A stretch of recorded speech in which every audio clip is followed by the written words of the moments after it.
Hello, everyone. Thank you all so very much for joining us yet again. Today, we are recapping, covering, discussing, giving our thoughts of what is going to happen in the world of Anne Rice as it relates to the characters of Louis and Lestat when it comes to season three. The title of this particular episode is "And That's the End of It. There's Nothing Else." Today, I am joined by Brittany, Nicole, and Corey. Um, Before we actually get started, I have a simple question for you all. Without any spoilers, how was this episode? Just give it to me straight, starting with Corey. This was the best episode to me of the season. I think that it was the best because finally, and we'll get to it later, but this was the best episode. Hell yeah. All right, so I feel like I say this every week, but this was like the best episode ever. I agree with Corey completely. I say it every time, and I am definitely just a huge fan of this show. They can do no wrong. It's been perfect, and so to arrive at episode 8, it gave me everything that I needed for a culmination of a season, and looking forward to the third. Brittany Nicole. I cannot wait until season 3. This was the best freaking episode ever. The betrayal. The envy. No spoilers. Yes, I'm there with you. I won't lie to you. I cried about 3 separate times on this particular episode towards the end. I ain't gonna lie, I did. I cried. You can take my black card away from me. I don't care. I was crying. Do you know how many times my card has been taken from me? It's no wonder I even have one at this point. So it is what it is. Not the decline in balance. It's a decline in balance. It's a negative balance. All right. So today, with this particular episode, we're going to do things just a little bit differently. I'm going to put up on the screen all the different things that we're going to talk about. Hopefully, we can talk about them in order. I know some things you can't necessarily go in order because you know how it is. But this is what we're talking about and the order in which we're talking about. Of course, I'll pop it back up every now and then to kind of remind everyone what it is that we're talking about. All right. So first thing that we're talking about is Louis' imprisonment and how Armand deals with it. All right. So we're talking about Louis' imprisonment and how Armand deals with it. First, I'm trying to remember who is our Armand lover here. Let's go with I don't know. Let's go with Brittany. Brittany, how does Armand deal with Louis' imprisonment? Well, Armand seems like he's devastated. It seems like it's something that's tragic, like he's taking the empathy, which is unusual for a vampire. He's taking that empathetic feel and trying to figure out how can he save Louis. Oh, yeah. So in essence, it appears as Armand, at least from the Coven's view, has kind of gone brain dead. He's just going through the motions. He's just pretty much a semblance of himself as it pertains how the Coven is viewing him. All the while, Armand is kind of plotting in the back of his head, how can he actually save Louis? So he's not doing well. But he, in his true Armand fashion, is cooking something up. Corey. I think it's a struggle, yes, and I also think that he's dealing with the guilt, as we know, or as we will know at the end of the episode. He's dealing with a little bit of the guilt, but also trying to figure out how can he still come out on top in the situation, right? He's Armand, right? He's doing what Armand does. He's Armand. All right, I'm sorry. I'm trying to respond to people in the comments while at the same time moderating. It's a chore. But anyway, next part. How does the coven deal with Louis' imprisonment? How does the coven deal with Louis' imprisonment? This time I'm going to go to Elliot. I'm gonna say this, and I hope we don't get blocked. But the coven is a pack of pussies. I don't fuck with them, and ultimately for me, the coven responds by like, yeah, we finally got him. We put him in his place. It's celebratory, right? Mm-hmm. So the coven has like really honed in on how amazing they truly are. It's really quite narcissistic, especially from Santiago, how they're gallivanting about while Louis is in prison, and to have Armand seemingly subdued. So the coven is as they would say, they're on one. They're really feeling themselves, having Louis in prison and Armand pretty much a shell of himself, or as it appears. Brittany, how does the coven deal with his imprisonment?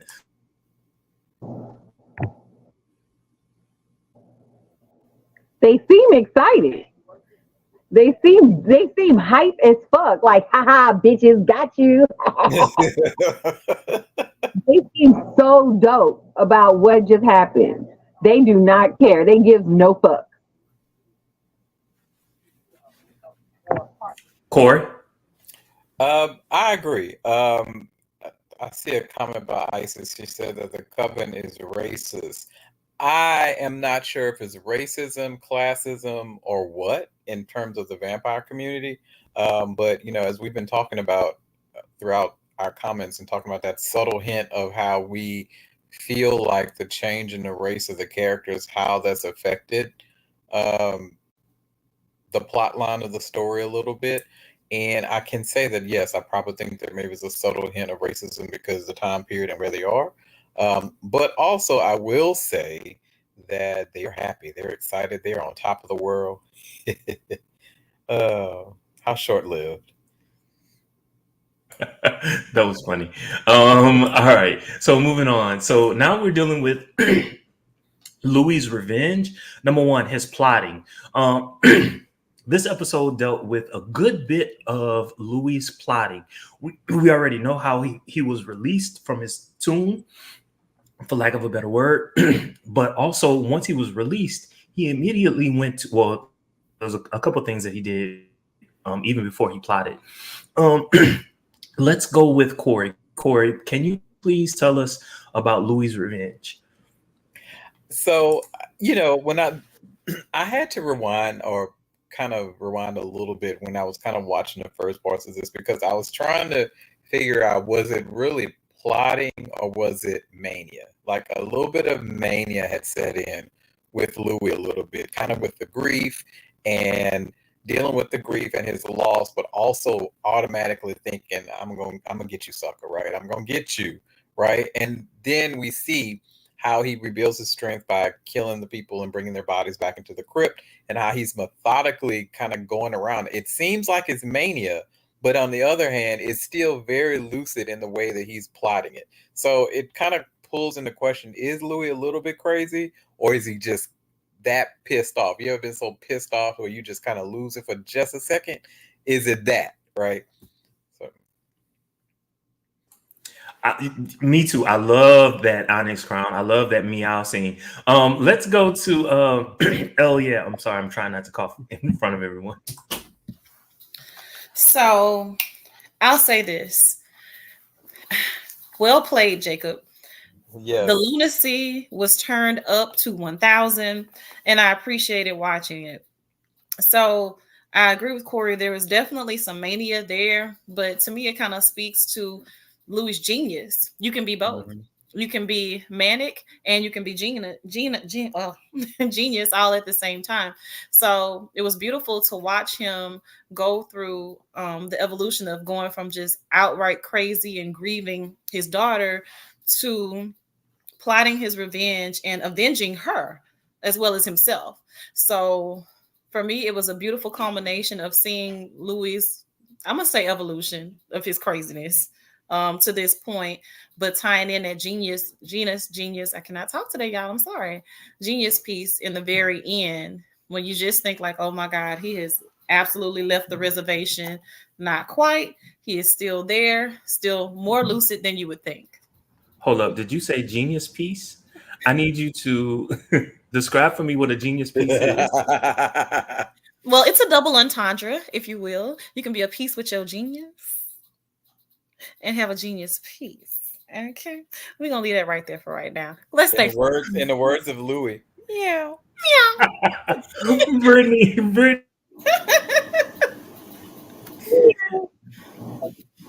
Yes, So Brandon damn near Pharaoh. I agree with what y'all all have said about Louis. One thing we didn't say is about how it brought me back to his brother. And I was thinking about, okay, his brother had mental health issues, and his brother heard voices and was talking to imaginary people in times of stress to talk to them, to calm himself down, to get through what he was going through. So it kind of honed in on that for me, where they went back, kind of going back to season one a little bit and remembering what his brother meant to him and how this could possibly be something within the family that maybe Louis had within him the whole time. Because then again, we go back to him hearing Lestat's voice and seeing Lestat, and he's still holding on to him. So I was looking at it like every time he killed someone, he killed the farmer, left the farmer's body there, but had a conversation with him. He killed the cop while he was trying to mess with the motorcycles, but had a conversation with him. So kept the body, didn't bury the body, kept the body. So that to me is symbolizing that he needed something to try to feel home wherever he was at.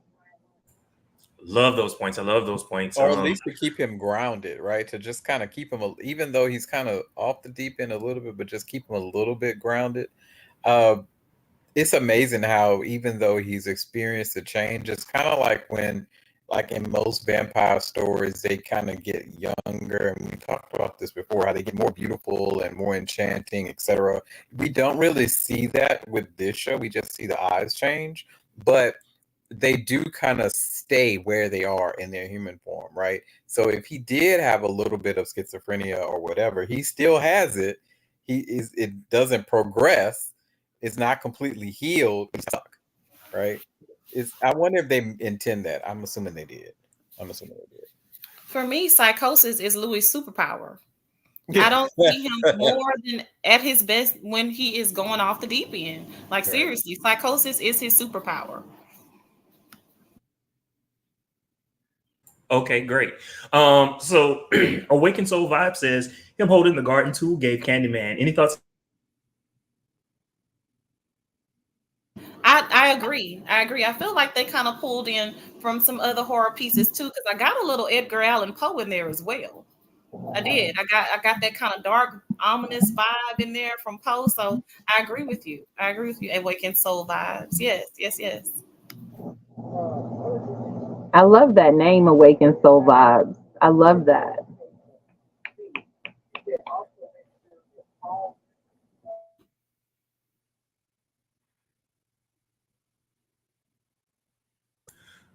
Sorry about that. All right. So killing the coven.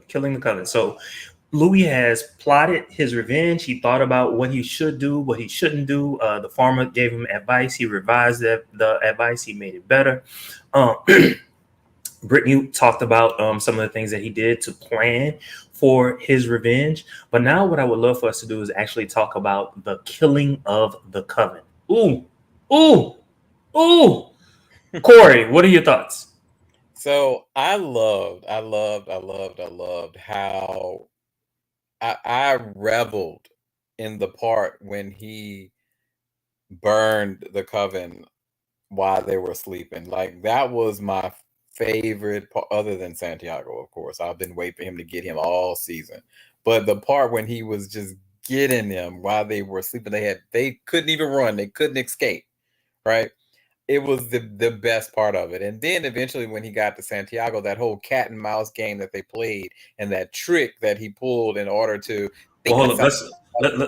Let's save Santiago for last because Okay. I really want to talk about Santiago. All right, so let's go to Elia. So I have a little bit of a a theater wish I could have, path not taken. So the whole way in which he murdered him, but you have this kind of voiceover going on. He's have this whole kind of monologue thing going whilst the murder is happening. I just loved it. It was beautiful to watch from like a cinematic standpoint. So to me, that was just beautiful. And then burning them alive in their coffin. So okay, look, I waited until you got real comfortable. I know vampires when they do actually sleep, because I'm a vampire, I could come in here with an orchestra and you wouldn't know it. So it was well thought out. So I just loved it. Watching him hunt down the ones that thought they got away. To me, that was genius. Like he literally planned, I think Corey mentioned it, like for all of the pieces, the fail safe, it was there. Everything was embedded in his revenge attack. So I just loved it. It was good to watch. No one should be smiling this much about murder, but I was happy to see him avenge Claudia. And no disrespect to Claudia's girlfriend, but just watching him avenge his daughter, it was a beautiful scene for me. And I cannot wait till we start talking about Santiago. Brittany? Y'all, when them girls on the motorcycle got killed, they were talking they shit, and all of a sudden, boom! I was like, yes! Fuck up Santiago's basic bitches. Okay? I loved it. One time, Brittany said, one more time. Fuck them basic bitches. I loved it. It was hilarious. I know it's wrong to laugh at somebody's murder, but it was so good. It was everything to me. That was one of my fave parts. Because I didn't realize he was messing with their motorcycles at first. And then when they blew up, I was like, oh shit. Got him.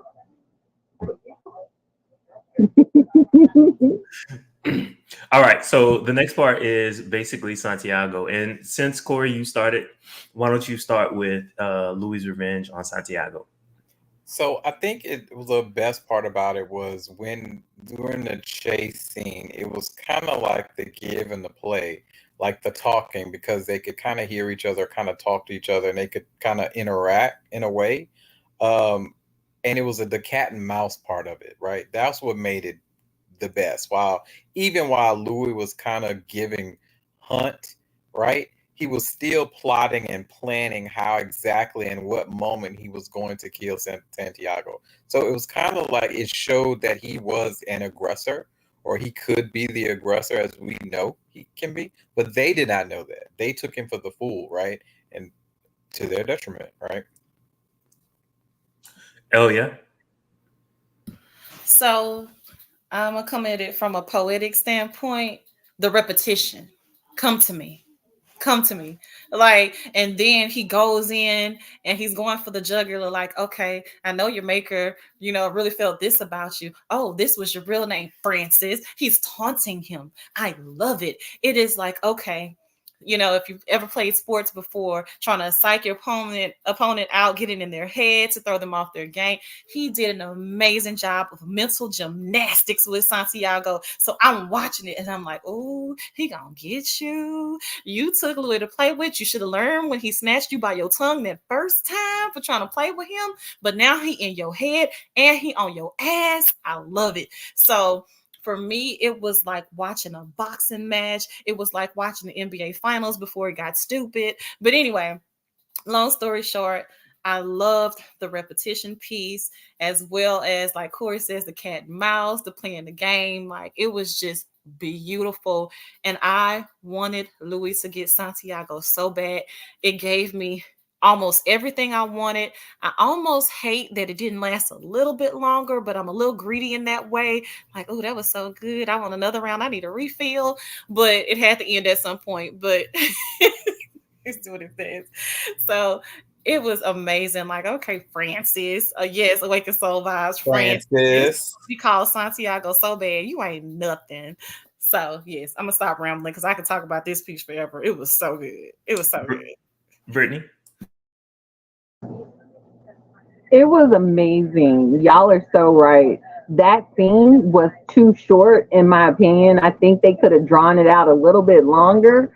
The banter that they had back and forth, that cat and mouse, that combativeness back and forth, that linguistic perception that was happening was just amazing. I loved every minute of it. And then I was looking at the behind the scenes, and they were showing how Santiago's character had to be in the mask for so long, so that way when they cut his head off, it actually looks like him. And he was talking about how that was one of his favorite scenes as well, because of the back and forth and passion that they both had as they were going together with it.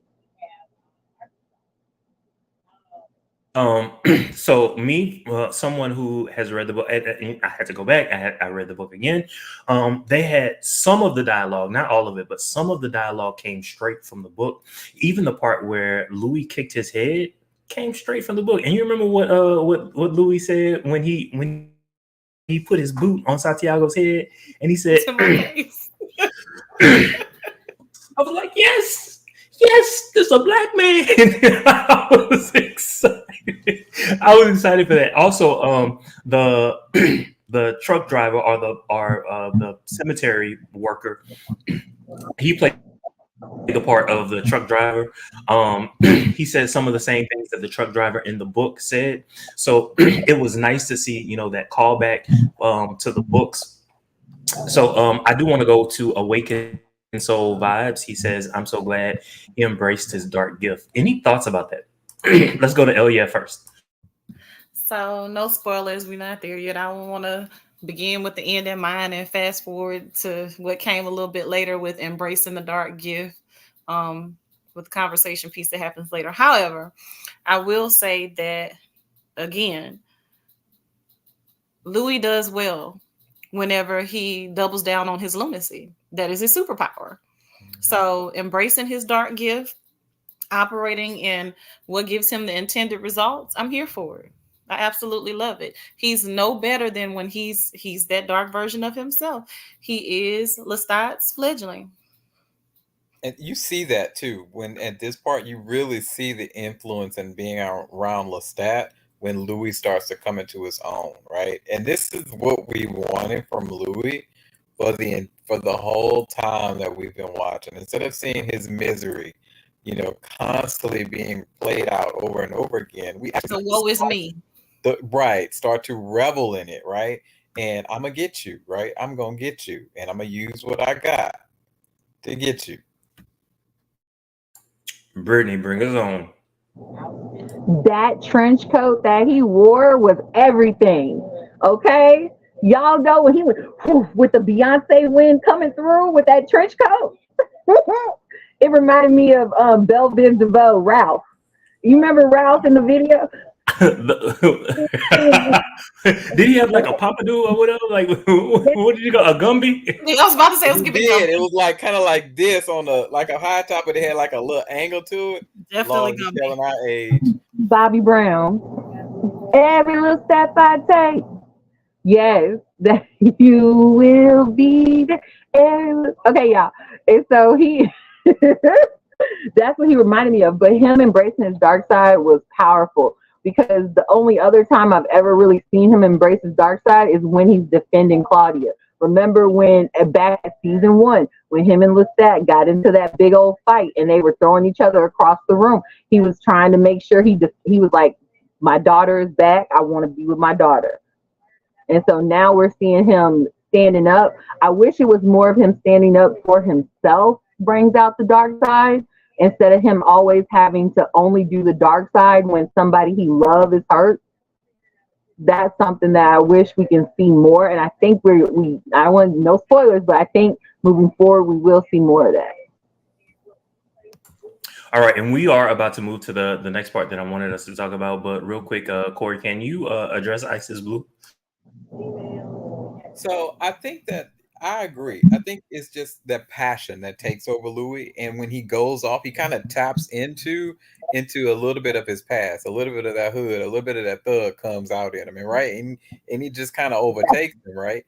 And they did not know who Louis was. They thought it was a game. They thought he was whatever they thought, right? But for him to show them in the way that he showed them, chef's kiss. Chef's kiss. I think they took him for granted. They did. They took him like the old people say. You took me for the play with. Mm-hmm. Baby, I'm from New Orleans, baby. Don't fuck with me, baby. I'm from New Orleans. You heard me all day. Okay. So Brittany, Isis Blue says, but he also very quickly pulled that knife on Paul. He has a temper. Any thoughts about that? Since you mentioned Paul earlier. Yeah, he do have a temper, but he had a temper because again he had to protect his rep. Because protecting his rep would protect his family. The only time he ever shows himself going dark is if it has something that's going to do something detrimental to the people he loves. And he knew what the repercussions were if he looked like a little bitch on Storyville Street. He couldn't be no bitch out there. Ain't no bitch in me. Okay, and Isis Blue, don't forget that motherfucker is a pimp. Okay, PIMP all day. All right, so let's move on. So let's move into the truth. Ooh, Jesus. Ooh, Jesus. Corey, I want you to set. I want you to set the scene for us. All right. So Daniel breaks it down. Can you break it down for us? So what happens is Daniel receives the information that he wants to receive, right? And from Rashid, that kind of details that script, that shows the play-by-play, that shows the meat of the thing. But see, Daniel already knew what the play was, right?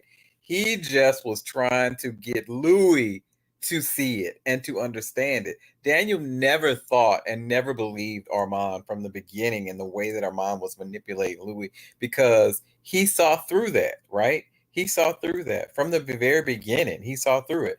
And so at the beginning of the season, from the first season and really in the second season, when we see him sitting down and going through, looking at the manuscript at this point now, looking and seeing exactly where he's got the evidence that he needed from his friend from the Talamasca, right? To show the intention that Armand had, right? The intention that went into the betrayal. And then to lay it out and to set it up with questions. Just that's what I was waiting for. I wanted him to lay it all out on the line. Hell yeah. So I don't feel like I said it enough, or maybe not even at all. Daniel Malloy, bravo, brava. Okay, because not only as an actor, but just within the realm of the actual show, he played his part consistently well. Okay, he knows how to make you want to kill him. He makes you want to root for him as someone outside looking into this show. Like, you want to hate him so bad, but you can't help but love him, because it's like, at the end of the day, love me, hate me, I'm trying to get to the bottom of this, and I want to know what really happened. And you can miss me with all the manipulation, because human side apart, I know what I'm doing, and I know what you're doing. I see you, Armand. Louis is true to love, punch drunk love, or whatever it is. He can't see. This is consistently who he is. But I see you for who you are. You tried to erase my memory. I got it back. So now I really have more of a reason to want to put you in your place. So he has more reason than anybody, or just as much reason, to want to uncover the truth, because let's not forget, Armand absolutely burned him. He did. So he's like, fuck you, Armand. I'm going to show you, but I'm going to dog walk your ass right into your own eyes. And I'm going to help Louis peel back these layers on his blind eyes. And we're going to get there. It's going to be a real, real smooth ride at first. And then I'm going to gut punch your ass at the end. Just when you think it's over and that's it, there's nothing more. Plot twist, there's more. And here it is. But you know what's the best part about that is the fact that at this point, when we've seen this happen in the story, we knew that Daniel has been doing this since the beginning of the season. Like he really started to connect it when he started to connect with the guy from the Talamasca, right? And he started to get the information, but he had already started to kind of put the pieces together, and he knew that there was more to it, and it was just a snowball. It was so good. It was more of an odyssey of recollection. It was genius. He was absolutely genius. So, like, brava. Brittany? It was perfect. That scene was everything. That had to be one of my top favorite scenes. Second favorite scene. That dick look that he had on his face, Louis was like, wait a minute. So first, Daniel said, hey, remember when you killed that salesman in New Orleans and Lestat said something to you? And Louis was like, yeah. What about it? And then it was like, I thought the makers can't talk to the fledglings. And Louis was like, you know what? Maybe he whispered to me. Daniel is coming off like the best friend that's trying to tell you something and you don't even realize what's happening because you're in a room with everybody and they trying to let you know, don't fuck up. And you doing fucking up right now. And then he said, hey, remember when you had all them, Lisa had an orgy of sailors come in? And was it 10? Was it 5? Oh, wait a minute, it was 30. He had 30 people get out of this place without them realizing it. Huh. That's pretty interesting, don't you think? Now, wait a minute. What's really going on right now?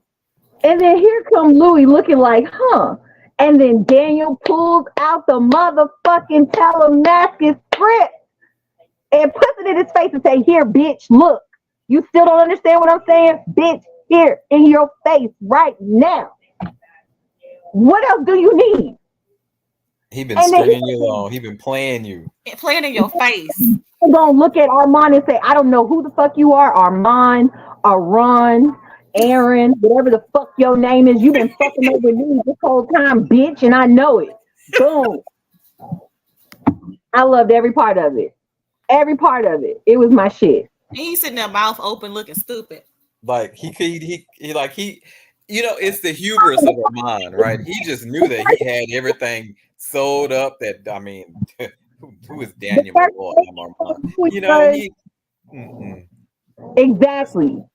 Louis just sitting there smiling like a dummy, like, you know, that's it. You know, everything's fine. You know, base safety. And then Armand gonna look at Louis and be like, "It's a lie. How did he do it?"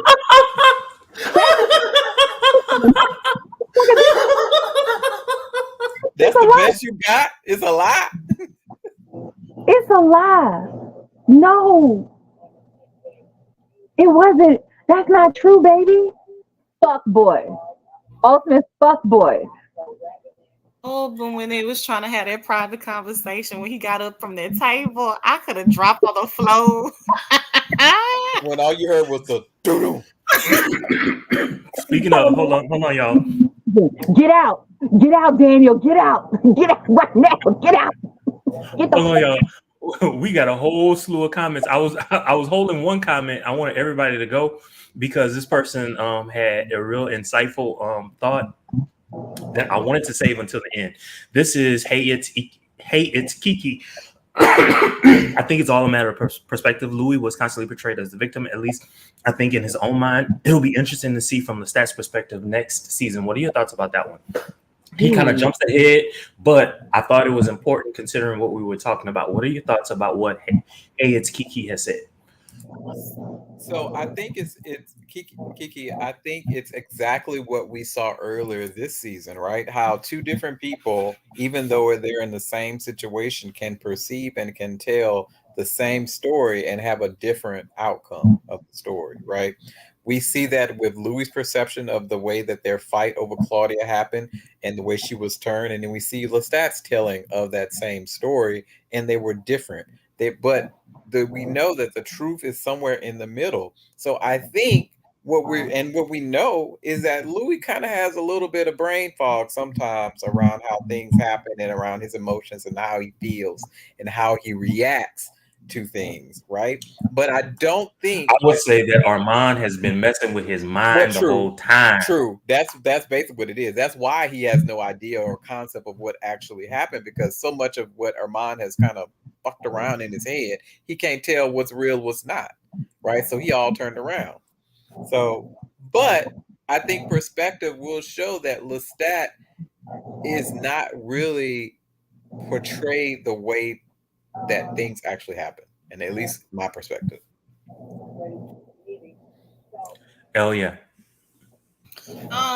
Just based on that stellar performance that Lestat did in front of the coven, on stage, I'm just interested to see it play out in next season. So I agree with you, being able to have Lestat's vantage point that entire time consistently in the next season. I'm interested to see that.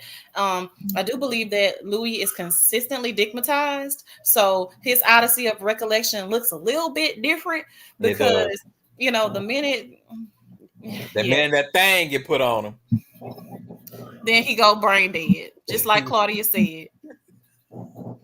So that has been consistent with him. Brittany. Yeah, he is digmatized. Louis has an issue with being digmatized and not knowing what's going on. He that one best friend that get new dick and disappear, and you don't never see him for like 3 months, and then you realize something happened. Yup, exactly. That's exactly who it is. But I'm curious to see Lestat's perspective now that, no spoilers, but let's just say this: Lestat has a whole nother side to him that we hadn't seen before, and we get to see it now. So I'm curious to see Lestat's perspective on everything, that French wide versus Louis' perspective. Okay. So Hayes Kiki says that Daniel is a Lestat shipper. Any thoughts about that? No thoughts? Okay. So Awakened Soul Vibe says that Daniel stood on business. I happen to agree. He Awakened Soul Vibes also says Daniel is a good friend to Louis on an annoying little brother. Yep. Yeah. I believe someone said that last week, right? Yeah. So Onyx Crown says Little Mouth hit them big old lies for 77 years. Louis was really in deep cuz. Okay. All right. I already showed what big books, Gers, and Purrs. Thank you for coming back again this week. Books, Gers, and Purrs. Again, Onyx Crown. Thank you for coming back again this week.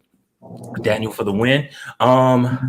Knox of Spades. Do you play spades? I just want to know, virtually, maybe we can play. It's been a minute, but my college days swiftly passed in view with memories fond. Knox of Spades says when Louis stormed out and Armand looked at Daniel fixed his glasses like, yeah, bitch, I did that. He showed it. Like, he wasn't scared he was gonna die. You don't think that Daniel should have been afraid that he was gonna die in that moment? I definitely think Daniel he had nothing to lose. He had nothing to lose. But he also think he knew that Louis would have protected him in that moment, right? I think that, yeah, he was afraid, but I think he also felt that Louis would have had his back. I don't know. You don't get to be an aggressive type of journalist that Daniel is and be pussy. You don't. Right. So I don't. It's not for a lack of fear. He's just one of those. I'm gonna do it anyway. Just to say I got you, and if I die afterwards, then I've been miserable for the last 20 years anyway. So yes, that part, Corey. In response to Knox of Spades, Hey, it's Kiki says, don't forget Rashid, who got the hell out of Dodge as soon as he brought that newspaper. I guess that's saying, don't count on that. Don't count on that. All right. So Awakened Soul says, Daniel's still mad about San Francisco. Yeah, I would be too. I'm surprised Daniel. I'm surprised Daniel didn't call him Rashid again.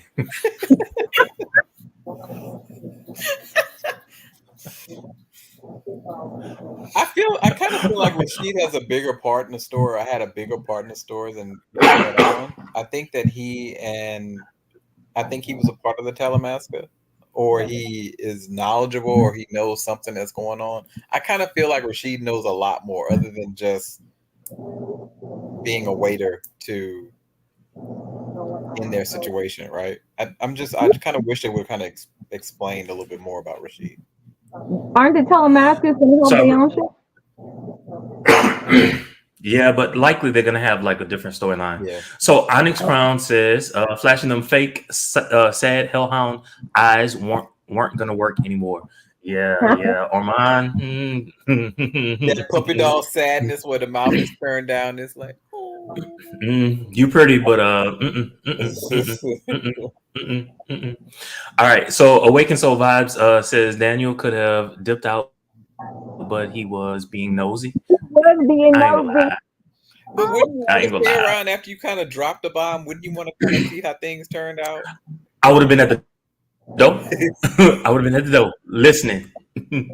Ears on the Look wall, like Steely. I listening. just sit back and watch how the wild gonna look. See what color Mister gonna paint the wall next. Isis also concurs. Fake Rashid, yeah. Hayes Kiki also says unreliable narrator by proxy. Okay. Isis Blue says Armand really underestimated both Claudia and Louis' strength. I agree. He thought he thought he could play Louis, but Louis was hipped. He just needed the receipts. What are your thoughts about that? Was Louis hipped? Did Louis know? What did Louis know? I think Louis started to know that something was wrong when it came out initially that Armand had potentially been kind of messing around with his mind and stuff. But I think he kind of put it to the side. In the back of his mind, I think it was still there. He just needed to see it, right? I think he at that point in time he didn't fully trust him, but he was going to let it go because he had love goggles on.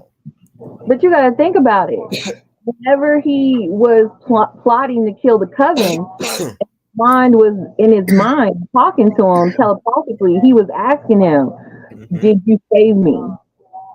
And he flat out said, "Yeah." He lied and flat out said, "Yeah." Yeah. And so it's like, if you don't, he trusted him enough to save him because he could have killed him too. So I think he's another situation where he was digmatized. Elia, your thoughts? So are we responding to Isis Blue? I'm sorry, y'all. Oh, Armand, yes. Classic narcissist. Absolute classic narcissist. You know, and then you've been around so long, so who can outfox Armand? So I think he kind of fell asleep on defense and didn't see Daniel coming. Didn't see it coming. So you know how to kind of play Louis to the left really well. You sized him up real fast, but he did not see Daniel coming. Didn't see it coming. I think that he thought that he had done enough to Daniel in San Francisco to really kind of put the fear of him to where he wouldn't really kind of cross him. But that just was the fire, the fuel that Daniel needed, right? To be like, okay, I'm going to get you. So I'm intrigued by Isis Blue. She says Louis picked Daniel for a reason. Isis Blue, do you think that subconsciously Louis knew what the hell was going on and he needed Daniel to uncover it? Is that what you're thinking? You're going to respond just a little bit later. So let's go on to Hey, it's Kiki. She says season 3 can't come fast enough. I need to see Lestat's past and Rockstar fishnet crop top and leather pants from Sam Reed's Lestat. Yay. Yes. Yeah. I agree with you, Knox of Spades. Daniel respects the real Rashid to do that. I think he does, by evidence of the fact that when the guy from the Talamasca, whatever, James, says get out, he was concerned about Rashid. He was legit concerned about Rashid. So Books, Gers, and Purrs says Daniel's a bit of an adrenaline junkie. Yes, I agree. And maybe chasing a story is a drug replacing his form of ISIS. I like that. I totally agree with that, Books. Yeah, me too. Exists to rebel, says Armand is a gremlin in sheep's clothing. Naisha says the show likes to keep us guessing. A lot of callbacks. Yeah, I like the callbacks. Books, Gers, and Purrs says I'm hoping Real Rashid pops into the Talamasca show. All right, so let's get to the last part. Oh, I'm sorry. What'd you say? Rashid. Say that one more time. Fuck, Mary, kill Rashid. Rashid and who else? Right. There's several people. What are we talking about? I would marry. Oh, you would fuck Rashid, you would marry Rashid, and you would kill Rashid. Is that what you're saying? Yeah. Yeah. All right. So go to this. I'm trying to find. Let me go to my comments. Let me get rid of the comment. Here we go. All right, so now we're on to the aftermath. First, want to talk about seeing Lestat. So basically, Louis goes to see Lestat in New Orleans. Also, we learn that Daniel is a vampire, and then the final part: vampires attempt to converge on Louis. So the aftermath, seeing Lestat. The biggest Lestat fan of us all is El Yeah. So El Yeah, I would love for you to talk about the aftermath, especially as it relates to Lestat. I'm not gonna get up and do a liturgical dance. I feel like my baby got his moment. Yes. Because Lestat has been consistently victim of villainized throughout this entire show. And I feel like Lestat was the most human at the end of this episode. And let me back up for just a second. I'm gonna try to keep it short. They brought it back home. They brought it to New Orleans. So for me, it was poetic. You brought it back to New Orleans in the midst of a hurricane. It hadn't shit fallen apart, right? Hasn't it been an absolute storm? You know, these past few moments as this episode culminates. So to have them coming into a hurricane in New Orleans and Lestat on the piano, and then they modernize that shit and say, Siri, pause. I'm like, it was so much happening in this scene. But in the end, what I got was a little bit of a love story. So I appreciated that. It was so beautiful. And it's like, I want to just keep talking because it was just so much to unpack in this scene. But I don't want to be selfish, but we know I am notoriously the biggest Lestat fan. So to just have them have that moment of, hey, Give it to you me, know baby. what? I played the victim. Oh yeah. I played. Look, it was like really soft yet hardcore porn for me to watch. So I was just glued in, you know. So to just see him, especially Louis, his character development, say, hey, I treated this as a curse, but you really gave me a gift. And for Lestat to look so human, so humble in that moment with everything crashing in the back of them was so freaking poetic and beautiful. The cinematography made me feel like I was at home, like I was in New Orleans. I'm knowing how hurricanes are firsthand. So to see that was just everything that I needed in that scene. It became a love story for me. So I'm gonna leave it right there. So part of the thing that I love about Anne Rice's books is that yes, Lestat is the central character to this whole story, but you see how all these people come in and out of his life. But ultimately, we know that Louis and Lestat are in game, right? It's a few books later, and it happens through a lot of other different things and stuff like that.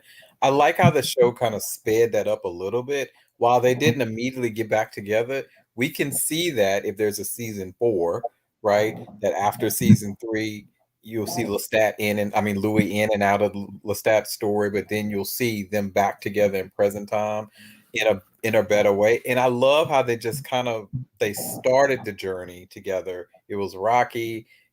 They hurt each other. They went away. The truth of what really happened came out, and then they met each other at this point in time, and then the understanding came, right?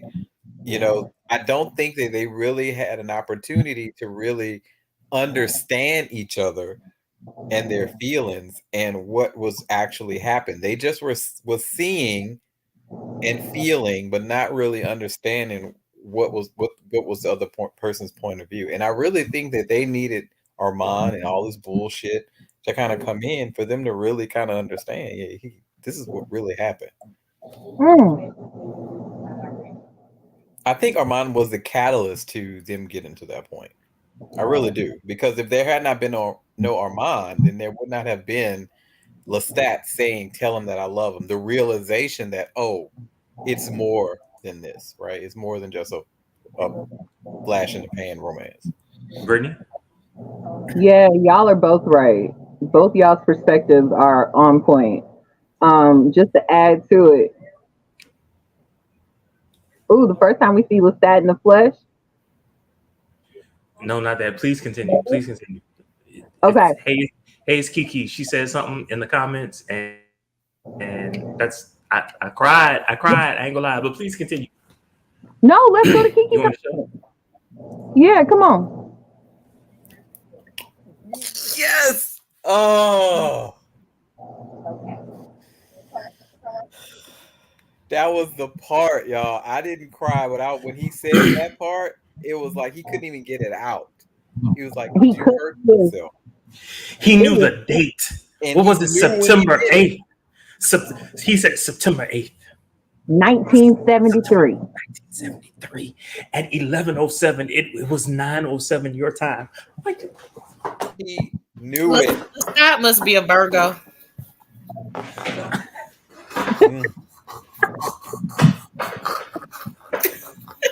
Y'all keep track of dates and times like that? My God.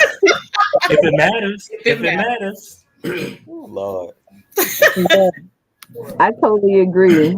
That was perfect. That was But the point. I love the way the cinematography were and how they posted up, where they had Louis coming back July 4th weekend, Essence Fest weekend. They talking about New Edition. So we know it's July 4th weekend. We got him with the black cabbie talking about his relationship, typical New Orleans shit. Yeah, this little flirty hat on. Yeah. Ooh. Listen to the stories that were told and the things that came up about them and their life that he actually lived. Incorrect, right? And him just laughing, thinking they just, if they only knew, right? It was that scene when he was at the hotel and the way that the white guy dealt with Louis. Oh, can you imagine? Like 80 years later, everything has just changed. Yeah. And Louis is experiencing that. Like he's no longer the second man, right? He's the front man. He's signing. You know, it's no longer Lestat that's signing. It's him. You know what I'm saying? Yeah. And this white man is treating him with the utmost respect. And when he gave the white man something, the white man looked like, oh my God, thank you. Like, yes, set it up perfectly. And it all is tying into the emotion, leading us up to the moment when he sees Lestat. It's taking us down a storyline of everything he went through in New Orleans before he was with Lestat, while he was with Lestat, then after he was with Lestat. Every single moment built up to that was powerful. And then he sees Lestat with his little fledgling, and he's like, and they both dismiss him. Lestat sets him on fire real quick, like, bitch, get out of here. My main is in here. You got my main. Ain't taking up space. Fuck out of here. Okay. You could never. He was like, that's Louis? Yes, bitch. My main in here. Oh, yes.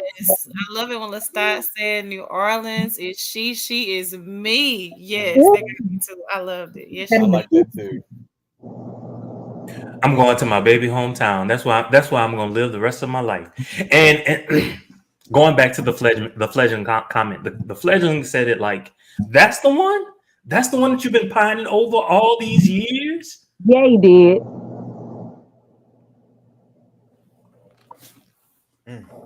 So good. It was amazing. Who said it's a love story? Isis Blue. Siri, turn off. Hey Siri, turn off. I was like, hey Siri, listen. What you know about Siri? What you know about that? Wait a minute. Let me find out. You got a whole iPhone. We team iOS. Yes, Knox of Spades. The fact that he was worried for 50 years, that he was concerned, that he was hurt for all that time. Just. And then the fact that Lestat was like, I knew you were going to come back. I knew you were going to figure it out. I was just waiting. I knew. That perfect Lestat attitude. Oh, and then when he was talking about Claudia. When he looked at her, when she looked at him in the last moment, and that's when I guess at that point in time, I had never really thought about how he felt about Claudia, but at that point in time, I tried to tell y'all last episode, and y'all was like, no, yeah, he did. at that point in time, I realized he actually did care about her. Yeah, He did in his love her own way. It took him some in getting. his own way. I feel Right. like we kind of arrived at that point last show because I was like, initially, no, he did not love her. He absolutely did not. He tolerated her, but by the end of it, for me at least, Right. So, do y'all remember that particular episode in season 1 where he was teaching Claudia how to basically kill prey? He loved Claudia at that point in time. He loved spending time with her to teach her all of these things that he could not teach Louis. He loved Claudia at that particular point in time. And remember, he said during the play that she is the best part of him. I forget his exact words. He didn't say ruthlessness, but he said something else. The way she hunts. That's the stuff part like of that. Yeah. that's the part of Claudia that he absolutely loved. The vampire And part, that, I think he said, or something like that. that's a big part of who he is, I right? love when he got the coven together. Like, do y'all think she's so weak? Like, what's wrong with you? Mhm. Underestimate Claudia. When he was talking about her strength, Y'all, that moment at the end, not at the end, but when Louis and Lestat were talking and the hurricane was just knocking everything and you really couldn't hear, I was like, bitch, bitch, I want to hear everything that they're saying. Why are they doing this to me? Why are they doing this to me? I need to know. I need to know. when they in the season, at the end of the season, when they were doing the little talking parts, Jason was like, nobody will ever know what me and him said to each other. It's always gonna stay between me and him. I was like, oh, Because it's gonna go in my bowels. No, like we need to know what was said. Mhm.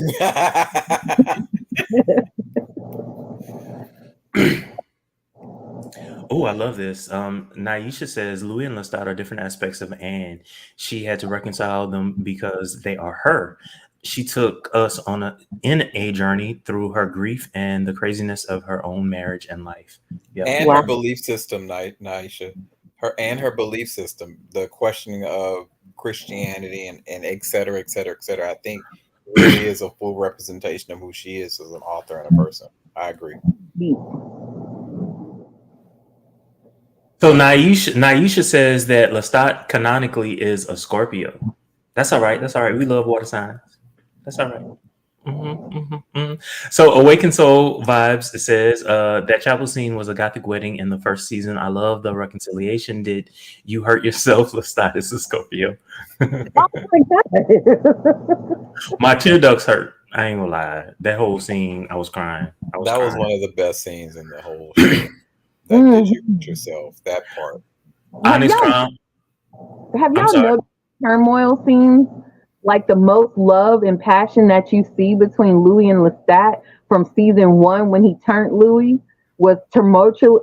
How you say that word? Tumultuous. Thank you. Yes, was that. And then whenever you have the hurricane, it's the same thing. It's this passion and love with chaos surrounding them. I loved it. And that's what Claudia said. That's what she, and ultimately Claudia was trapped in between the two of them, right? In the midst of their stormy romance, in the midst of their chaos. And unfortunately, she was a casualty of that. Louis swam the Mississippi to pull up on Lestat. If that ain't love, Right. While he's in bed with another bitch. Okay. All right. So Onyx Crown is responding to Awakened Soul Vibes. That line reminds me of season 1, episode 7, when Lestat described New Orleans as desperately alive and desperately fragile. Love the throwbacks. Yes. That also describes their love. Their relationship. Agreed. I need to take a picture of this. I want these sayings on a t-shirt. Knox of Space says, I love how Jacob said how only he and Sam knows what Louis said to each other, and it's going to stay that way. He was so proud. Sam Reed and Jacob Anderson were meant to be on screen together. Oh, all right. If only in real life, but yeah, no. Honest Crown says the nerve of that Dollar Tree lost boy talking about him. Don't do my Dollar Tree. no. Hold up, Onyx. That fledgling was not in great value, Brittany. Though he wasn't. He wasn't. So he He was. wasn't cute. He wasn't sexy. He wasn't. No, come on now. He was don't just have he Dollar was Tree. he was just in the moment. He was something to do in the moment to kind of. That's right. How about Dollar Store? We How might about a, get one day from Dollar Tree, and I just want it on record. We don't knock Dollar Tree. okay? What if Honest Crown said Dollar Store? That's Because it fine. could be Dollar General. It could be Dollar General. In general, Or basic bitch, whatever. basic. That's right. But compared to Louis, everybody's going to be that, right? Facts. Like she says, Claudia could have been Lestat's mini meat. That's what I said last episode. Could have been. It's an elaborate We kill. didn't see it until we got the full revelation, the whole thing. You was right, but we ain't see it till this point. I was right about a lot of stuff, but I ain't gonna say nothing. You said it, so I'm gonna just keep on going. Exist to rebel. especially The that hotel sad asked him part. to sign.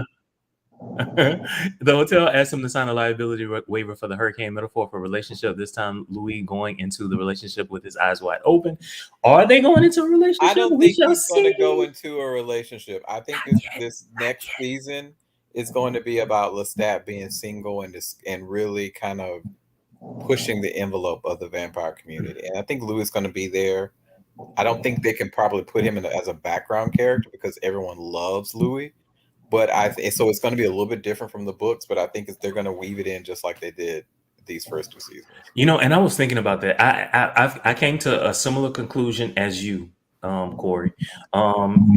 The next two novels are not heavy with Louis at all. So I'm very interested to see how they're going to weave him into the story, if at all.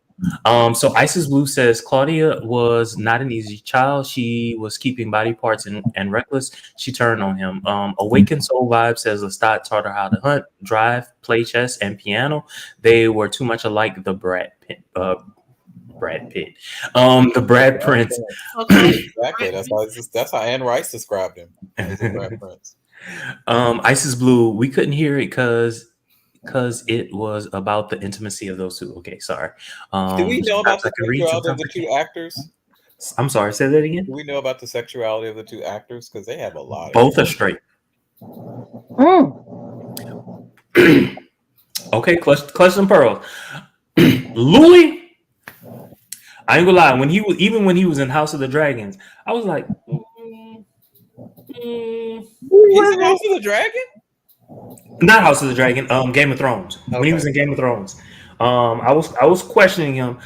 But you know he's from England, so you know things are a little bit different. You know, at the same time, I still think what I think. European.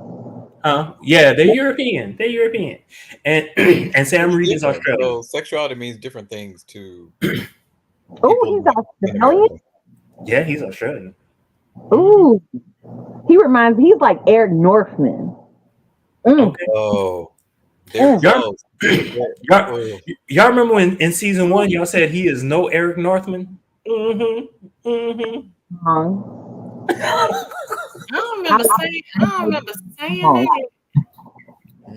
But you know, I was in love with some Alexander Skarsgård. Me too.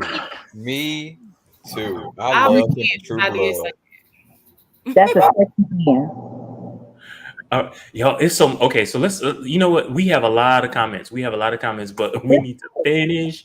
So let's move. All right. So Daniel as a vampire. All right. So we learned in this particular episode that Daniel is actually a vampire. So what I would love to do, who loves Daniel as a character? I'm trying to think who loves Daniel as a character. Can't arrive on anyone. So let's go with Brittany. Brittany. The whole scene where basically it is Daniel all on his own. It is Daniel all on his own who decides to write this memoir. And not only does he write this memoir, he leaves wherever he is and he contacts someone. Brittany, set the scene. All right. So basically Daniel is having a news interview. And in the news interview, the guy that's interviewing him is being a total bitch. And it's talking about all the bad things, all the reviews. He never even read the book. And it's just dissing the mess out of Daniel and his book and basically saying how he's a fraud. Daniel got his glasses on. That's the first sign. He's on TV with glasses on. That's the first sign that something's up. But I thought it was cute. I thought it was the style because I'm not realizing what's happening. So Daniel got his glasses on, his leather jacket. He's having San Francisco vibes. All right. Then he goes after he tells the newscaster about himself and rips him a new one. He goes outside, and I thought he was on the phone with an earpiece. I didn't think Daniel was talking to Louis telepathically. I did too. I thought that too. And his eyes flashed. And then you could see that Louis was not on the phone. Louis was just talking to Daniel telepathically because Daniel is a fucking vampire. And as he's talking to Louis telepathically, he's also looking for his next kill. And then Louis is telling Daniel, I haven't heard from Armand because Armand, I guess, is his maker. And he was saying, I have not heard from my maker and fuck my maker. And then he was like, listen, do you want this money? Do you want these checks? Because they keep coming back to me. And how we need to make a new book. And Daniel is like warning Louis that all the vampires are talking about how they trying to come after him and kill him. And Louis is like, fuck them. I'm good. I'm in Dubai. You know where to find me. Let a bitch pull up. Okay, you kind of jumped ahead, but that's okay. So Daniel is a vampire. Let's go to Elia. So we kind of all knew it was coming, but much like Brittany, to kind of see it all unfold. For me, it was in great Daniel fashion. He still has his authentically sarcastic way about communicating with people, doesn't matter who you are. So I love that. As a vampire, I don't even know if I can say that it's turned up a notch because it's still just classic Daniel. Right. So I appreciated that, but he does look like he does have a little bit more pep in his step. I think I saw somebody have that in the comments, so I agree with that. But I love the idea of Daniel as a vampire and he and Louis having this friendship continue. Now what we know will be for centuries. Corey. Yeah, I was not expecting Daniel to be turned in this story. I thought that it would happen later, but I've kind of been confused on Daniel as a character, if he was supposed to be someone else that is in the books, but it's perfectly fitting, right? I really and truly, I felt like this was the perfect end for Daniel. And because it was kind of a way out, because he also was miserable, right? And I think that he really probably should have been turned when they first met him, right? And maybe that could have been a little bit different turn, different twist of the story. Maybe it would not have ended so sad, perhaps. But yeah, I think I agree with you, Awaken. I think Daniel wanted to be a vampire the whole time. He wanted pieces of Louis, right? He wanted that piece from Louis in San Francisco. So yeah, I agree. I think that I can't wait to see what happens with Daniel at the Talamasca and whatever. Brittany. I'm sorry, I got lost. What are we talking? Daniel as a vampire. Well, you kind of sort of talked about it earlier. Yeah. Oh, okay. So then let's do this. Let's go back. Let's make certain that we're in the right spot. I need to get rid of a comment. Okay, let's do this. All right. So vampires converge on Louis. Brittany, was there something more specific other than what you started talking about that you want to talk about as it relates to vampires converging on Louis?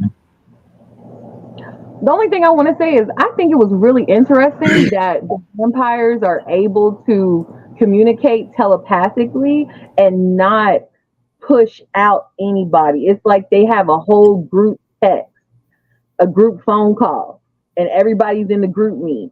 And one person done fucked the group me up, and that's Louis. Louis done came into the motherfucking group me and blew that bitch up, and nobody was there. Who invited him?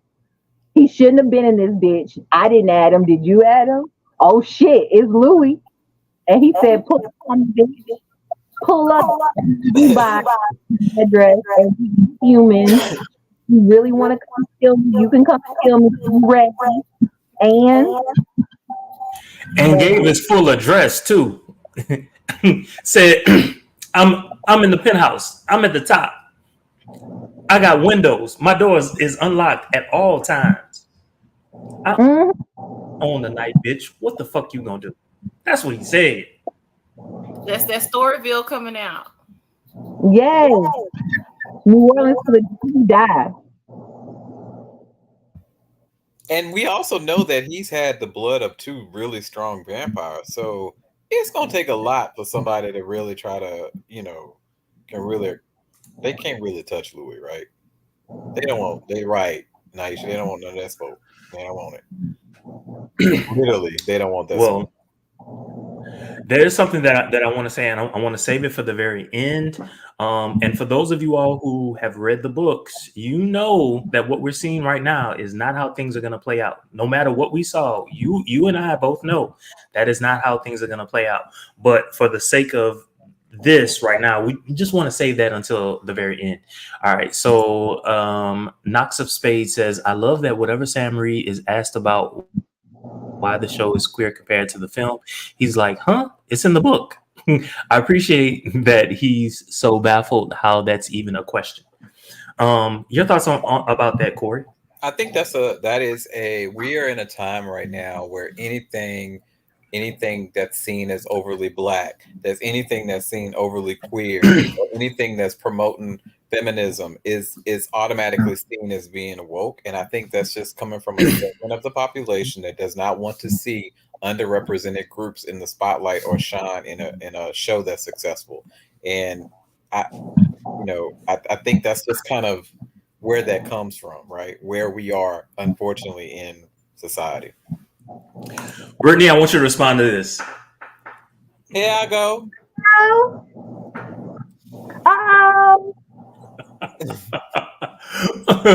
Oh yeah, I want you to respond to this. No, I'm 225, baby. We're not gonna go there enough if you buck for real. I used to play that on the way to work in the morning. All right. So Books, Girls, and Press says maybe Daniel goes on tour with Lestat to get his story merging with Daniel Tablet's character and becoming Lestat's paramour. Interesting. Knox of Spades says, Louis like, my doors and windows are open. If you're brave enough, come catch these hands. Yeah. Aisha says, if they read the book, they would know he's that one. Okay. Baka. That's okay, Baka. That's okay, but turn on your notifications though. God damn it, YouTube didn't notify me. That makes us feel good. Thank you, Baka. Good to see you. Next show we do, we're gonna be drinking vodka in your honor. In your honor. The next show we're gonna do. Oh, but anyway, so I know that Brittany got to go. Yeah, what are your thoughts about these other vampires coming for Louis? At this point, Louis has literally been through the fire, been through the storm, and everything in between. He has nothing to lose. If anything else, it further solidifies his gangster. Okay?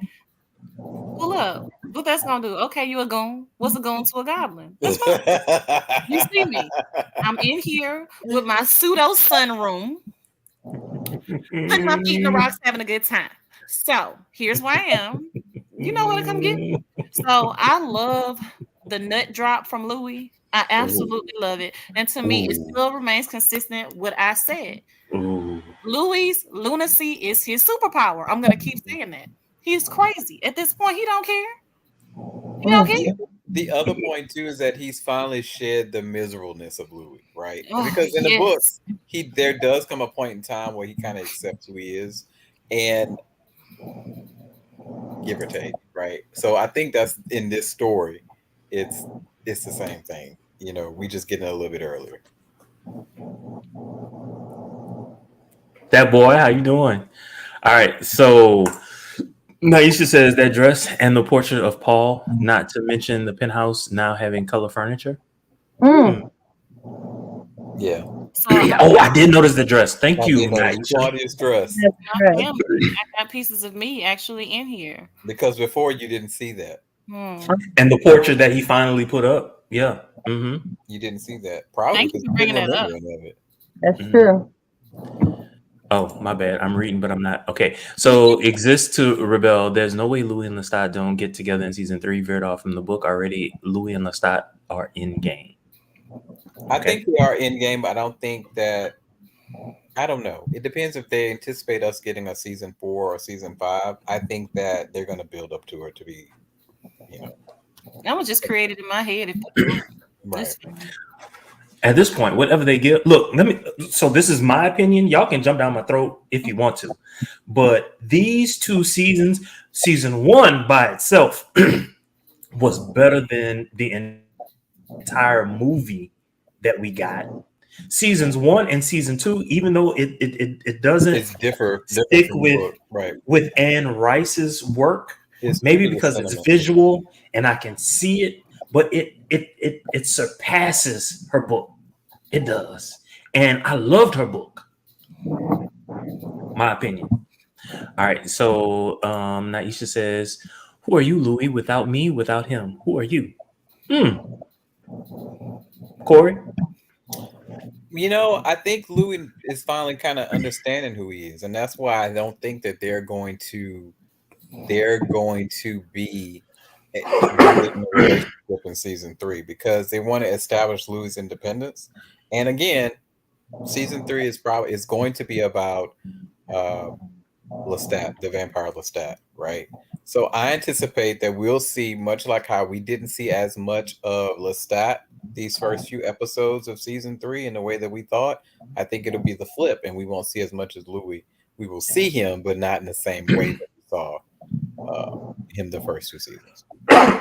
Oh yeah, this one is going to you. This is from Vodka. He says Louis reminds me of that Ain't No Diva TikTok. This is going to you because I know that you like TikTok. He just wants all the smoke and he's gonna serve cunt while he does it. I'm unfamiliar with that Ain't No Diva. I don't know what that means. You ain't no diva. Wait, I'm not familiar with the trend on TikTok. Maybe Brittany, Corey, you're aware of it? I'm about to look it up. I don't know about this one. He just wants all the smoke. But well, I can just speak on Louis in general. Definitely comes off as woe is me at first, but he definitely want all the smoke and drag along the way. It's how he develops. So I really hate that I don't know the reference. I hate it. But thank you for your comment. I will say I don't know if Louis serving cunt though. I kind of push back on that. I don't know if he's serving cunt. Think at the end when he told them bitches to pull up. It was a little cunty. Notoriously cunty. So Awaken Soul Vibe says, how y'all feel about his sister Grace not on the wall? So I let me give y'all some time to think. I don't find it surprising, and this is why. So Paul was his favorite person before Lestat. Paul was his absolute favorite person. Now, yes, he got Claudia to replace his sister, but remember, Paul had died, and so all he then had left was his sister, and his relationship with his mom wasn't all that great, especially like as it ended. So it kind of made sense that I'm not going to say it made sense, but not having Grace on the wall wasn't a surprise to me. I don't know how you all feel about it. No, not at all. I don't think it was a surprise because of the way that they ended the last time that they had saw each other was the last time, and I believe it was done. If I recall, it was at her request that you can't keep coming by because you're not going to age and people are going to start asking questions, et cetera, et cetera, et cetera. And at this point, they had been dead for I don't know how long. So I kind of think that Paul was always in his heart and the forefront of his mind, and he thought about Paul and he cared about Paul, and his death was traumatic to him, right? And he died in front of him. Yeah, I don't think he had any desire to pay homage to Grace. I honestly don't think so. If it had been me, I don't think I would have either. Honestly, with the way they ended it. Look, bitch. All right. Right. So Books, Girls, you so funny. Books, Girls, and Birds says Armand and Louis were arguing what painting was going on the wall. So Louis said, I guess we'll wait for Revelation. Well, Revelation came, ditched his boyfriend, and a new art piece on the wall. So Naisha says season 3, we get to meet the real Lestat and not him through other people's eyes. Okay. Awaken Soul Vibe says Louis eventually teams up with Gabrielle to help Rockstar Lestat. Yes, that is part of what I wanted to wait until the end. And y'all, we are at the end. And so this is what I want to say. So though it ends the way that it ends, as if Louis is going to be some type of I don't know, I don't know, Vampire almost as if God. Louis is saying not God, but like I'm ready to go out. Because there's no way that he could beat all vampires throughout the world, no matter how powerful he might be. There's no way that he could do that. This is what I'm thinking is going to happen, especially as I think about that particular book, the Vampire Lestat. What ends up happening is this. Similarly, the book comes out, right? The book comes out, but it's not a huge success. It is a success, but it's not a huge success. Lestat decides, hey, this book has come out. It has my name in it. It has Louis' name in it. It has Armand's name in it. All of these people are going to be looked at, especially Louis. So Lestat decides I'm going to before he wanted to be in a rock band, but now that he knows that this book exists, he's gonna double down on the rock band. He's going to proclaim that he is Lestat, right? And he's also part of the lyrics that he sings. He's basically gonna let people know what vampires do and how they live and all that other good stuff. And he's basically daring all other vampires to come fuck with him. So they're gonna leave Louis alone to deal with him. That's what's happening. I think it's another declaration too of him standing up for Louis or being standing Agreed. beside Louis, saying, Agreed. not gonna have it. I'm curious how they're gonna play Akasha, and I really want them to get it right because they did not get it right the first time. Yeah. So a lot of people love Aaliyah as They a like her look. I like her look. I didn't like her acting. Or I hate the accent. I feel like with what they did with this show, I trust them to get it right. I'm I gonna think they go out will. on a limb and say that because I haven't watched anybody, even your B characters. I've not watched anybody I didn't love in this show. They all are so good. I'm also kind of interested to see how Sam is going to play into the rest of the series and or the Talamasca series, because as we see, Sam does kind of he does escape, right, and then he becomes an informant, as told to us by as we found out. So I'm curious to see when and where he will pop up. I bet you he will, because there's going to have to be some sort of face off between him and Louis at some point. Ooh. But he said that time heals all wounds. right. And I think that's probably what it'll be. But I kind of think they if Sam is going to be in the show, I think they kind of have to address that part. Let me ask you all a question, because some people in the comments are wondering about the ethnicity of Akasha. I'm thinking about how I want to say this. I was going to say it in a brash way. What are your thoughts about the ethnicity of Akasha? What's it say in the book? She was Egyptian. It just said in the book that she's Egyptian. So, but the movie had Aaliyah. We know that Aaliyah is black, but she's a light-skinned black. So the thought is, what ethnicity will Akasha be played by? Black. So I don't know. Oh, that's right. She is Middle Eastern. That's right, because she was brought to Egypt. You're right. Thank you, Naisha. Thank you for reminding me. I think she should be Middle Eastern. Because I think that's kind of rooted in the character. But as we can see, they have race swapped a couple other characters, and we know that's an issue with some people. But they have race swap characters, and they've done it successfully so far. I'm curious to see how they're going to handle it. But I kind of feel like she should also be Middle Eastern. Okay. Hey, Lenora, thank you for joining us again.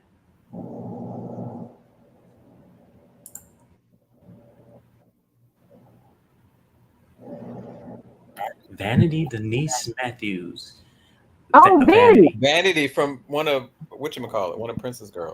Yeah, that's Vanity you thinking about? Yeah, but I don't know about Vanity Denise Matthews. Just say Vanity Awaken. All right. Also, Vera says Akasha is Middle Eastern in the books. Her husband is from Egypt. Mhm. All right, y'all. Any thoughts? Anything that we have not covered today that you want us to talk about before we log off? And I'm talking to Corey, Elia, and Brittany before the comments come in. Elia Yeah. is like, nah, I'm ready to go. Corey is like, what you got, Brittany? What you got? Okay, I'll go real quick. So I listened to a podcast called "It's Been a Minute" with what's his name, Jacob, who played Louis. Jacob Anderson. Mm-hmm. Jacob was on there, and when they were talking about it was a lady that teaches history about vampires and Black vampire history. So I wanted to get y'all's opinion about that, about how back in the day when we had slavery times, they said that they had Black people pictured as vampires because they wanted to equate Black people with the devil. So they had the phallic symbol as being the penis and the tail. The tail was the phallic symbol, and the Black person had long nails and claws and big noses and just super exaggerated features attacking white women. So white women need to be afraid and be scared of Black men because Black men's characters are the same as a vampire. What do y'all think about that? Because when I heard it, I was like, yo, that's deep. That's some messed up stuff. That is deep, but when we think about the history of this country, are we really surprised? We're not surprised, right? So We're consistently demonized. Right. So that's about consistent. And no matter what kind of folklore or whatever you use to back it up, there's always some type of negative connotation associated with Blackness. So I'm not very surprised that it's been demonized. Doesn't surprise me at all. And we see the same thing now continue to happen with Black people, but also with other people of color that are immigrants to this country being demonized and, used as tools. It's humanity's nature, right? Mm-hmm. Oh yes, Tati Gabrielle. Yes, I love her. She would be a great Akasha. She would be great on the show. Actually. Is that the same girl from Sabrina? Yes. And also you. Love her. Love her. She's dope.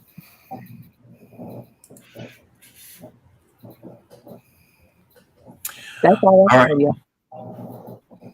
So if there's nothing else, y'all, thank y'all so very much. Oh, hold up, wait a minute. We're not gonna talk about that on here. You get into politics. But I'm glad that you know. Here. Maybe we need to do a politics show. Oh, it is that time of the year. I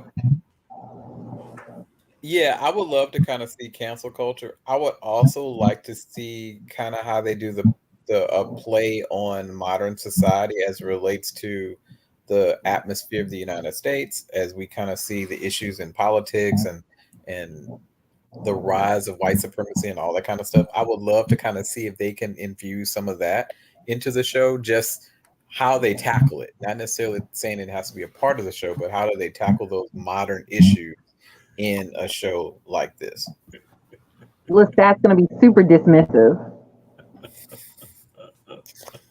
I'm laughing at Elia. Elia is so ready to go. Y'all, thank y'all so very much. Thank y'all so very much for joining us. Don't forget to like, comment, and subscribe. Share this with everyone that you know. Thank you so very much. Also, let us know in the comments what you would like to see. What shows would you like to see us? Are y'all trying to see P Valley? What'd you say, Brittany? Y'all trying to see P Valley?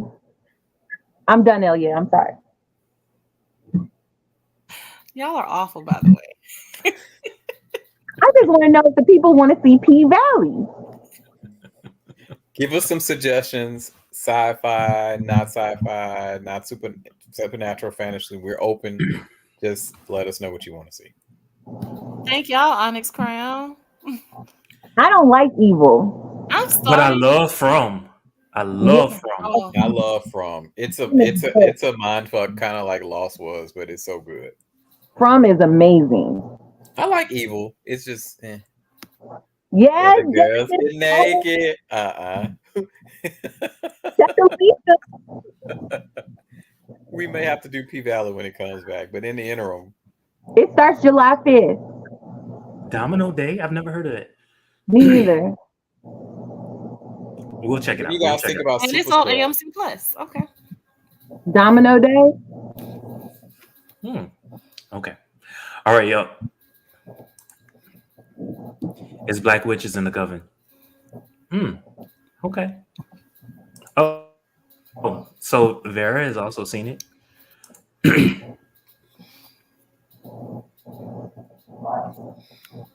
I didn't watch Scrubs. I think I can kind of see that. Okay. All right. Elia has reached the limit. Y'all have a great one. Until next time, don't forget to like, comment, subscribe, and share. Have a great one.